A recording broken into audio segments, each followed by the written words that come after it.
ladies and gentlemen. Welcome to another episode of America's Underground Voice. I'm your host, James Larger, and today we're going to talk about Donald Trump and why I'm voting for him in the general election.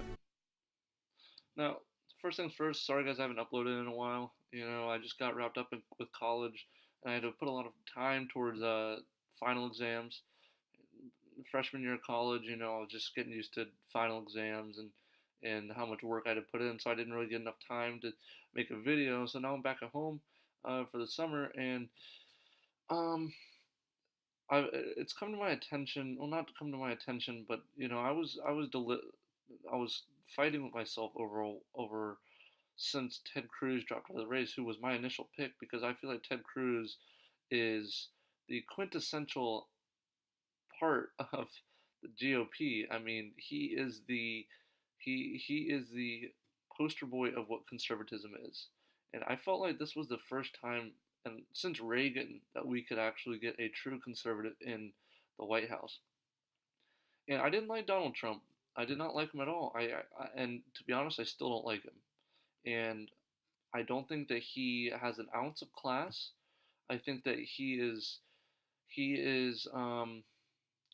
very rough around the edges, and I think that he says things that are not true, and he does things in an unorthodox method, which I guess can hurt him or work in his favor. And another thing I don't like about him is he's a populist. A populist is someone who represents the ordinary people, which that's not an issue, but populism is a form of progressivism in terms of when you get down to it, to for the people, how well do you actually know the people? So then you start. We see it in China with the People's Republic. It starts to build off of, okay, what do the people want, and then if the people put you in power, and you automatically change course, and you think you know what's right, that quickly leads to either socialism or communism. So that's just something to be aware of. Thirdly, he is he I don't think he is the best person for the job. I think that Ted Cruz was, and I think that he says things that don't make sense. What he says about the wall, about building the wall. I understand immigration is very key in this election, but the way that he says that we should go about it by making Mexico pay for it. How is Mexico gonna pay for it? Mexico's not gonna pay for crap.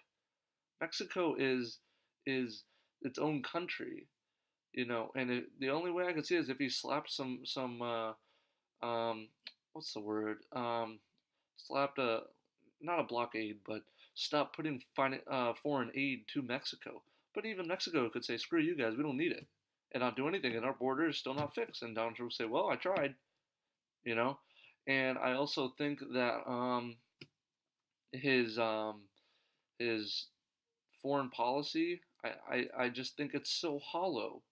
He says that he's going to renegotiate trade deals, and he says he's going to renegotiate the Iran nuclear deal. Now, why would they want to renegotiate that deal? The reason being is, why would they want to renegotiate it if they already have everything they want? What's going to stop them from saying, no, we don't want to renegotiate it? They already have their money. They already have their nuclear program secretly working in secret areas. Why would they want to renegotiate? And then NAFTA, he said that he wants to renegotiate it because of Japan. Japan's not part of it. NAFTA is Canada and Mexico. It was proposed by Ronald Reagan in the 80s, where it was supposed to be a collaboration between Mexico and Canada to put their economies together and hopefully thrive off one another to set an example to the rest of the world. Yet Donald Trump says Japan is cheating in NAFTA. Japan's not a part of NAFTA. That's where I just don't think that he's ignorant to what needs to be done. And that leads me to my last point, is the reason I'm voting for him is because of what's on the other side. We cannot allow Hillary Clinton anywhere near that White House. As I've already said in a previous video on her email servers and why she should be indicted, We have Supreme Court justices that are going to be nominated in the next 4 years.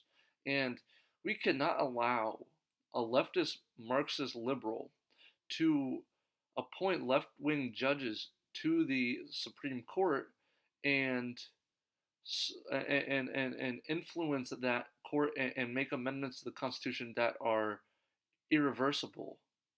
She will fundamentally change this country. And I feel, if we can get through 8 years of Barack Obama, we can get through years of a mediocre 4 years of Trump. We could survive that. And at least there will still be a standing middle class, and at least there will still be conservatism. Because under Hillary Clinton, she will make sure that conservative voices like me and many other people are silenced because she hates conservatives. We already see this in the recent news with the Google, where they're filtering out her indictment. If this is the type of censorship that she's going to do, there's no way she should be allowed anywhere near the White House. So my biggest thing is I'm voting for Donald Trump because of the Supreme Court justices, nothing else. I don't think that he contributes anything to the conservative values. I don't think he represents it. And another thing, why all of a sudden does he go? Why does he want to go after Bernie Sanders supporters when Bernie Sanders is defeated? Yet when Ted Cruz got defeated, he didn't go after Ted Cruz supporters. So that doesn't make sense to me because Ted Cruz supporters are easier to win than Bernie Sanders, you know?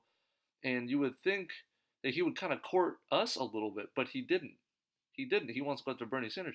But, beating a dead horse, fact of the matter is we need to get out and vote Trump because Trump is Trump is not Hillary Clinton. That's as short as I'm going to say it. It's not Hillary Clinton.